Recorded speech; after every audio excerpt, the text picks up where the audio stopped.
Olá, pessoal, tudo bem? Essa videoaula é uma retomada da nossa discussão sobre questão ambiental, que foi dividida em duas partes. No vídeo de hoje, a gente vai ver a primeira parte da discussão. Para a gente entender sobre a questão ambiental nos dias de hoje, a gente precisa entender também sobre a evolução da pauta ambiental. Quando os indivíduos passaram a se preocupar com essa questão e como ela foi se desenvolvendo na sociedade. Essa primeira parte se faz mais uma referência à retomada histórica, para a gente entender, na segunda parte, como está o planeta hoje. Vamos lá. A evolução da pauta ambiental. Presente na agenda política das nações no século XIX, mesmo que de forma tímida e isolada, é na segunda metade do século XX que o tema ambiental passa a ser encarado pelos estados e organizações internacionais como uma questão global. Ou seja, passa a ser entendido que a questão ambiental é uma questão que se refere a todo o planeta. Passam a ser defendidos novos parâmetros de observação do meio ambiente e o homem passa a ser reconhecido como o principal agente transformador das condições da Terra. Na virada do século XX para o século XXI, o tema ambiental atinge seu ponto mais alto com as discussões em torno do aquecimento global e as negociações que resultaram no Protocolo de Quioto. Os debates sobre as mudanças climáticas finalmente ganharam alguma notoriedade. A gente discute também se a notoriedade dada e a demora levada para que a questão ambiental passasse a ser discutida influenciam na nossa situação ambiental hoje. Se essas coisas que talvez tenhamos deixado de levar em conta no passado influenciam hoje. Qual que é a relação da industrialização e o meio ambiente? A Revolução Industrial a partir do século XVIII foi uma divisora de águas na relação do homem com o meio ambiente. Foi marcada por desenvolvimento acelerado não acompanhado de preocupações políticas ou pesquisas científicas, que pudessem indicar os efeitos nocivos da rápida industrialização sobre a natureza e meio ambiente. A nossa sociedade estava se desenvolvendo sem saber quais seriam os prejuízos para a natureza. Processos de degradação ambiental ocorrendo de maneira tragicamente acelerada, sob condições ainda mais desgastantes da natureza. Visão de que a natureza tinha uma capacidade quase infinita, ou seja, tinha falta de preocupação com o possível desgaste dos recursos naturais, como se eles nunca fossem acabar. Não é com a Revolução Industrial que começa a degradação da natureza, mas é com ela que a poluição passa a ser um problema da humanidade.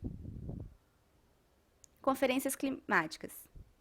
A primeira conferência climática foi a de Estocolmo, em 1972. Participaram dela 113 países e estabeleceu 26 princípios relacionados à proteção do meio ambiente e 109 recomendações de ação. Então, a gente percebe aqui que só no final do século XX é que as pessoas, ou as nações passaram a se preocupar com a questão ambiental ao ponto de se organizarem, de se unirem para, pelo menos, começar a discutir sobre o assunto. Em 1979, teve a primeira Conferência Mundial do Clima, com caráter científico, apela às nações que tomem conhecimento e investiguem os impactos climáticos.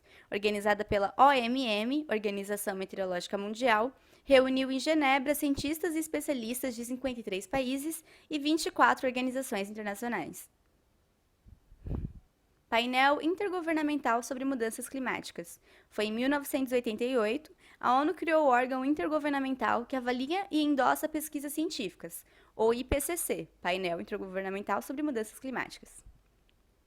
Segunda Conferência Mundial do Clima, foi em 1990. Avaliação e atualização das decisões tomadas na primeira conferência a partir de novas pesquisas, realizadas a partir do primeiro relatório produzido pelo IPCC.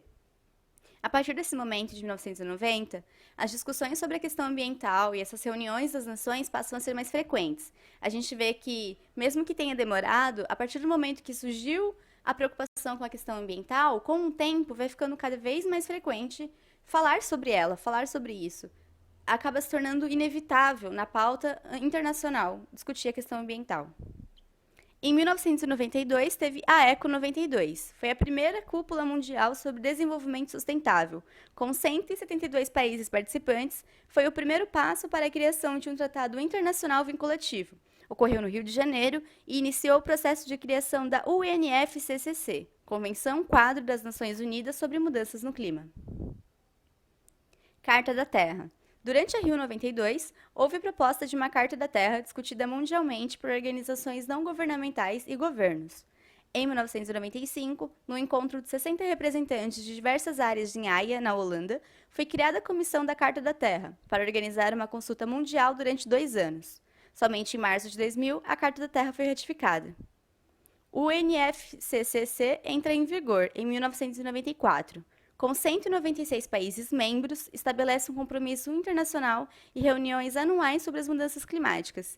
Então, a UNFCCC, quando entrou em vigor, ela passou a reforçar que a questão ambiental ela tem que ser discutida sempre e que as reuniões internacionais elas devem ser periódicas. Tem que ser frequente a discussão sobre isso e tem que ser frequente a discussão sobre medidas a serem tomadas. Mandato de Berlim, 1995. Reforça o papel dos países desenvolvidos na reversão das mudanças climáticas.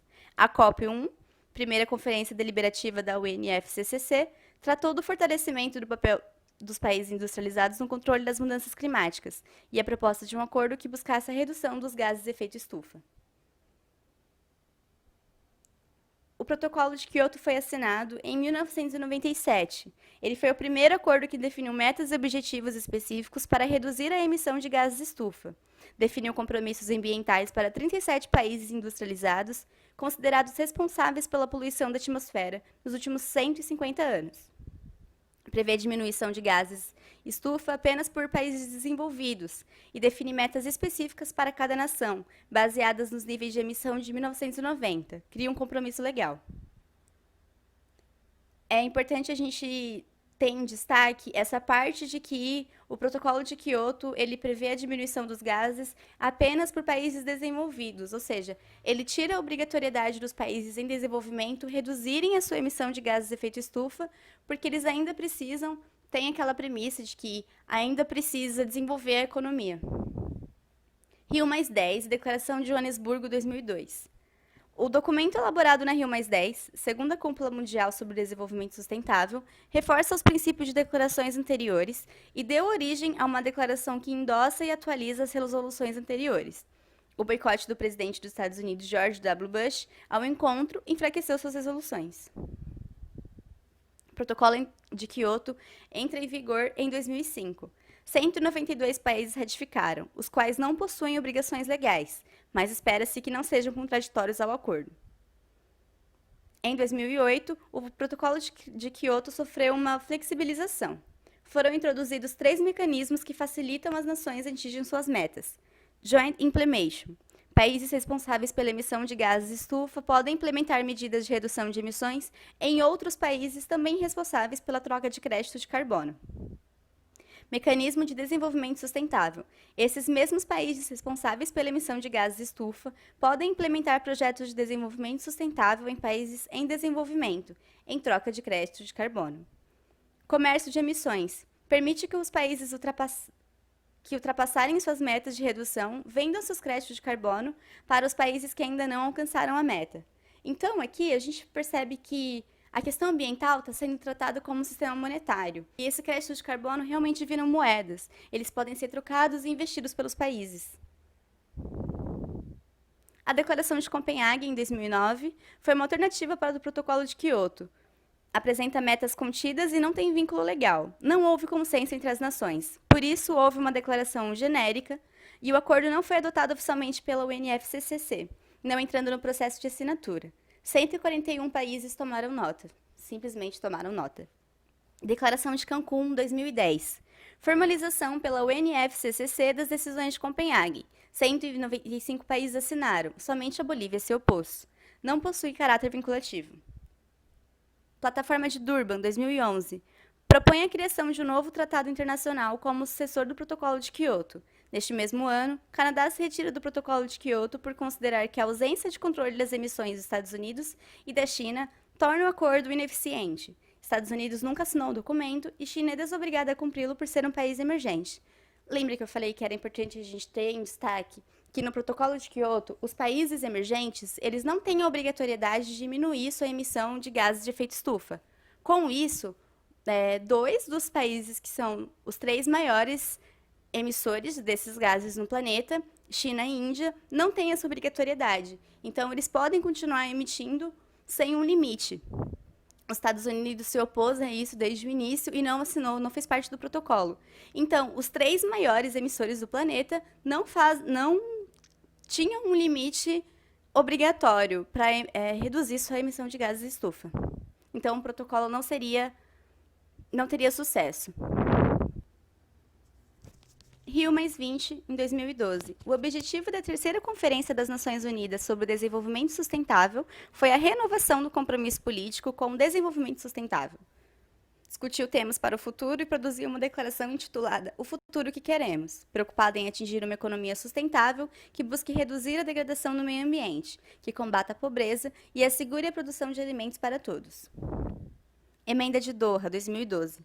Proposta de criar um segundo período de vigência do Protocolo de Quioto, de 2013 a 2020, teve pouca adesão internacional. 84 países ratificaram. Eram necessárias 144 assinaturas para entrar em vigor. O Brasil não assinou a emenda. O início das negociações de outro acordo, que se tornaria o Acordo de Paris, desestimulou a adesão. Neste mesmo ano, o primeiro período de vigência do Protocolo de Quioto chega ao fim. Em 2015, o Acordo de Paris foi assinado. Ele é sucessor do Protocolo de Quioto e envolve mais países e incentiva mudanças voluntárias. Seus objetivos são conter o aumento da temperatura global em até 2 graus em relação ao período pré-industrial, com esforços para conter em 1,5 graus. Envolver todos os países, não apenas os desenvolvidos, então até os países emergentes, eles vão ter responsabilidades, diferente do Protocolo de Quioto. Apoiar países menos industrializados na adaptação de suas emissões. Acompanhar regularmente o progresso dos países em suas metas. No ano seguinte, 2016, o Acordo de Paris entrou em vigor. 169 países ratificaram, dentre os quais 55, que correspondem juntos a 55% da emissão mundial de gases de efeito estufa. Estados Unidos iniciaram um processo para deixar o acordo em 2017, de acordo com o prazo estipulado pelo documento, a saída será concretizada em novembro de 2020. Aqui a gente pode perceber que os Estados Unidos tem um histórico de não concordar, de não fazer parte com esses esforços internacionais para conter o avanço das mudanças climáticas e dos gases de efeito estufa. Aqui nesse link tem nesse slide tem uns hiperlinks para vocês. Lembrando que os slides estão disponíveis no Drive. Se vocês querem saber mais sobre conferências ambientais, é só você clicar aqui nesse aqui. Protocolo de Quioto em 2020. Para saber como está o Protocolo de Quioto hoje, aqui. E o desenvolvimento sustentável e conferências ambientais, para entender o que é isso, é só clicar no aqui também. Aqui eu trouxe um gráfico sobre as emissões de CO2 por área, quilômetro quadrado, nos 3 países mais poluidores do mundo, que são Estados Unidos, China e Índia. O gráfico contempla os anos de 1959 a 2016. A linha azul é os Estados Unidos, a China é o vermelho e a Índia é o verde. Então, aqui a gente pode ver que os Estados Unidos sempre foram grandes poluidores, mas a China teve uma alavancada muito atenuada na virada do milênio, e hoje é a maior poluidora do mundo. E a Índia, ela teve uma crescente bem regular. E aí, nos últimos anos, a partir de 2005, 2007, teve uma crescente acentuada. Então, hoje seria como se, em 2016, na verdade, seria como se China fosse a maior poluidora do mundo, seguida da Índia e logo depois Estados Unidos. Se vocês querem ler mais sobre os maiores poluidores do mundo, tem esse primeiro hiperlink aqui. Poluição atmosférica em tempo real é um mapa interativo aqui. E poluição atmosférica cai durante a pandemia. Aqui nesse texto vocês podem ler sobre as relações entre a pandemia, o isolamento social e a queda na poluição atmosférica. Agora eu trouxe para vocês um roteiro de aula. A primeira parte, o ideal é a participação da aula, gravada e disponível no Drive. Na real, eu vou disponibilizar ela no YouTube agora. Leitura dos slides e acesso aos materiais de apoio. Os materiais de apoio estão disponíveis por todos os slides, são os hiperlinks que eu citei. Não todos, mas nos slides que eu parei para citar. E a leitura e resolução de questões de Descomplica. Vídeos de resolução aqui também é um hiperlink. E aqui eu trago uma prévia do próximo conteúdo, que é a questão ambiental parte 2, e vocês podem assistir no próximo vídeo aqui no canal.